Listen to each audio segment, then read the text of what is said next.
Nadia Winters tracked the meteorite's impact through the dense Oregon forest, the early morning dew soaking her boots.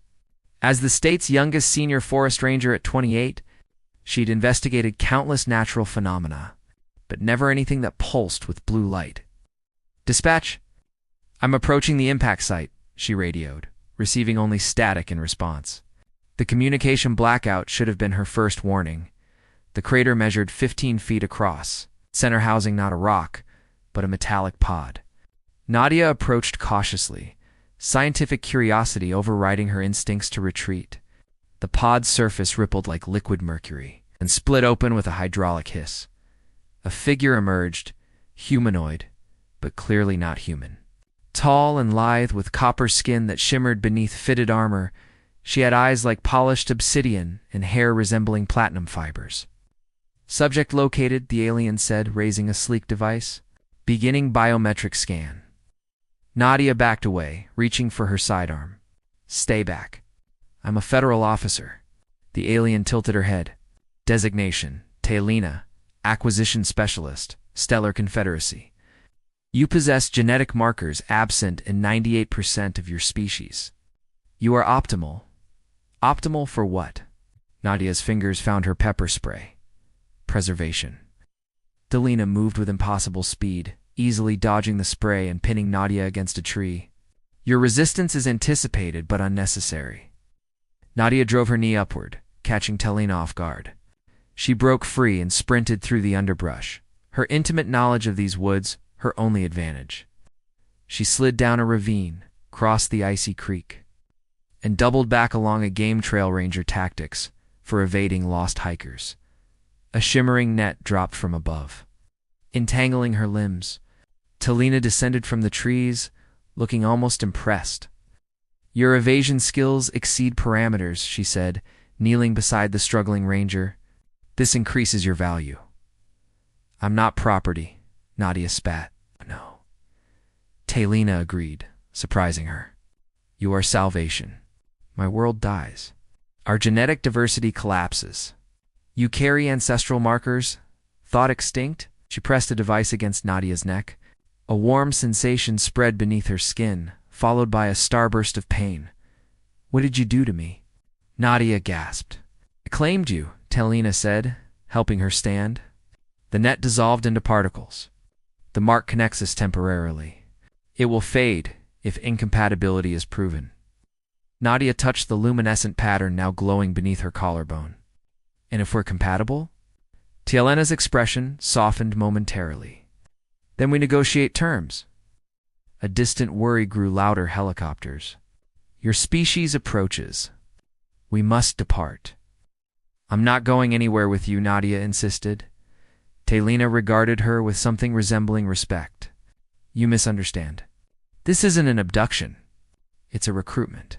My mission parameters allow for voluntary participation. And if I refuse, then others will come who don't offer choice." Talina extended her hand. "They have located your biometric signature already." Nadia glanced toward the approaching helicopters, then back at Talina's outstretched hand. "Who are they?" "Those who see you only as genetic material, not as a sentient partner." Talina's eyes narrowed. "Choose quickly, Nadia Winters. Your time expires." Prisoner of the stars, the ship pulsed with alien energy as Nadia paced her quarters, luxurious by prison standards but a cage nonetheless. 3 days since she'd made the desperate choice to accompany Talina rather than face mysterious others, who supposedly viewed her as mere genetic material. The door slid open. Talina entered, accompanied by a stockier alien with azure skin. "This is Vex, our navigator," Talina explained. "She questions your adaptability to space travel." Vex circled Nadia appraisingly. "Humans typically experience severe psychological distress during first interstellar journey. Yet you show minimal deterioration." "I spent 2 weeks alone searching for lost hikers during a blizzard," Nadia replied. "Isolation doesn't scare me," Vex nodded, impressed. Perhaps Talina's assessment wasn't completely compromised by attraction? Attraction? Nadia raised an eyebrow at Talina, whose copper cheeks darkened slightly. "Vex misspoke," Talina said sharply. Biological compatibility doesn't imply personal interest. The ship suddenly lurched violently, throwing all three against the wall. Alarms wailed. "We're under attack," Vex shouted, rushing toward the bridge. Talina grabbed Nadia's arm. "Stay here." "Like hell," Nadia replied, following closely behind. The bridge buzzed with activity. A crimson-skinned officer Joran, the security chief, barked orders as the view screen displayed a predatory vessel firing energy pulses. "Shadow Guard interceptor," Talina explained grimly. "They track valuable genetic signatures." Explosion rocked the ship. "Engine core breach imminent," an automated voice announced. "Repair protocols failing." "The maintenance tunnels are too narrow for our physiology," Joran growled. Nadia stepped forward. "I can fit." All eyes turned to her. "I was a mechanical engineer before becoming a ranger." Talina hesitated. "The radiation will kill us all if nobody fixes it," Nadia finished. Minutes later, she squeezed through superheated tunnels, following Vex's instructions through an earpiece. The alien technology was strange but followed logical principles. She rerouted power conduits and stabilized the containment field just as the countdown reached critical when she emerged. Sweaty and triumphant, the Shadow Guard had been outmaneuvered. That evening, Talina visited her quarters. "You saved everyone aboard," she said quietly. "The crew views you differently now. Not as cargo, but as crew. And you?" Nadia asked. "How do you view me?" Talina approached slowly, her fingers tracing the glowing mark on Nadia's collarbone. It pulsed brighter at her touch. "The mark grows stronger," she whispered. "Our compatibility increases." Their faces inches apart, Nadia felt an undeniable pull. "Is this part of your claiming? Some biological compulsion?" "Perhaps initially," Talina admitted. "But this, ... double quotes, her fingers intertwined with Nadia's. "This is unexpected."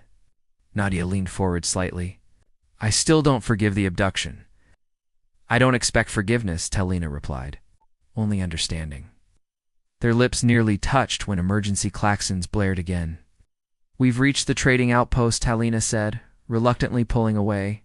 "We need supplies and repairs before continuing to my homeworld. And then what happens to me?" Talina's expression softened. "That, Nadia Winters, is increasingly up to you." The trading outpost resembled an enormous metal lotus floating in space, its petals housing different species and markets. Nadia stood beside Talina at the docking bay viewport, mesmerized by the diversity of alien vessels coming and going. "Welcome to Nexus Point," Talina said. "Neutral territory for 12 galactic factions. Even Shadow Guard must observe peace protocols here." Nadia adjusted the translator embedded behind her ear, Talina's gift, after she'd repaired the ship. "So I'm safe here?" "Safer," Talina corrected, holstering a sleek weapon at her hip. "You'll remain with Vex while I negotiate with merchants for replacement parts." F's approached. Nodding respectfully to Nadia, their relationship had warmed considerably since the engine repair. "The humans should experience the Grand Bazaar," Vex suggested. "Cultural acclimatization accelerates integration." Talina hesitated, her protective instinct visible.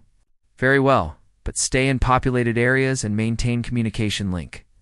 The Grand Bazaar overwhelmed Nadia senses stalls selling technologies beyond human comprehension. Atmospheric bubbles, containing different gravity and atmospheric compositions. Creatures defying biological classification. Vex explained each wonder patiently. They paused at a stall, displaying star charts. "You map stars?" Nadia asked the tentacled proprietor. "Navigator in your previous function?"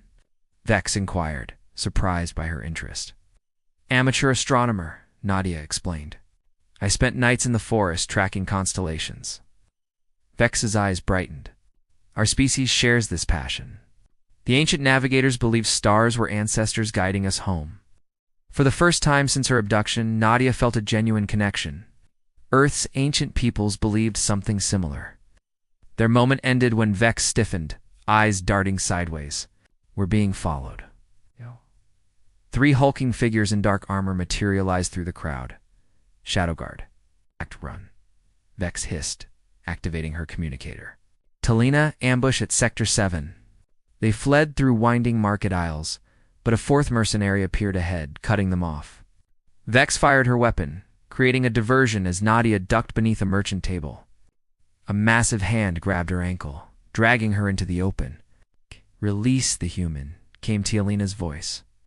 Cold as space itself, she stood 10 paces away, her stance predatory, weapons drawn. The mercenary lifted Nadia like a trophy. "This specimen belongs to the highest bidder," he growled. "That specimen," Tialina replied, "bears my claim." She moved with lethal precision, her fighting style fluid yet devastating. Nadia broke free during the chaos, grabbing an electrified staff from a fallen mercenary. Back to back, she and Tialina fought in surprising synchrony, as if they'd trained together for years. When security forces finally arrived, the Shadow Guard retreated, leaving only warnings of their return. Later, in the medical bay, Tialina gently treated a cut on Nadia's cheek. "You fought well," she said softly. "Most humans would have surrendered." "Most humans haven't spent time with you," Nadia replied. Their eyes met, the tension between them palpable. Tialina's fingers traced the mark on Nadia's collarbone, which now glowed brighter than ever. The bond strengthens. "Soon we must discuss what that means for both of us." "Yes." "And if I wanted to return to Earth?" Tialina's hand faltered. "The repairs will be complete tomorrow. If that is your wish, I would not stop you." Nadia caught her hand. "That's not what I asked."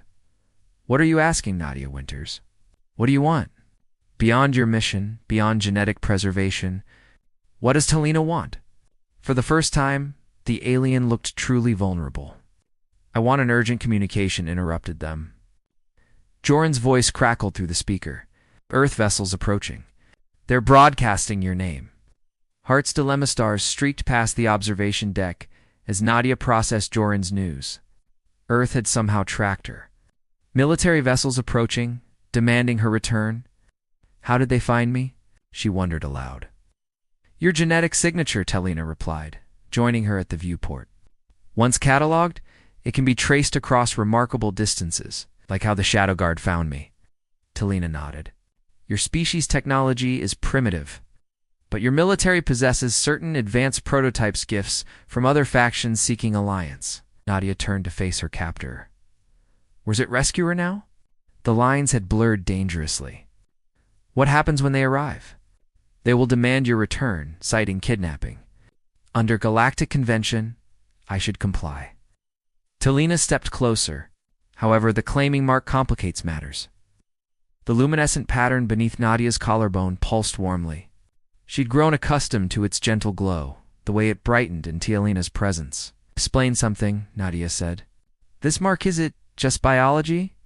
Some evolutionary mating instinct from your species?" "It began that way," Tialina admitted. "A genetic compatibility indicator. But its strength reflects something deeper now." "Deeper how?" Tialina's fingers brushed against Nadia's. "The mark responds to mutual emotional resonance. Its brightness suggests rare compatibility beyond genetics." She hesitated. "It cannot be forced or falsified." Nadia's heart raced. "So these feelings are genuine," Tialina finished. "For both of us." The ship's communication system interrupted. Earth vessels requesting visual contact. On the bridge, a stern military officer appeared on screen. "This is General Hammond of the Earth Defense Force. We demand the immediate return of Nadia Winters." Nadia stepped forward.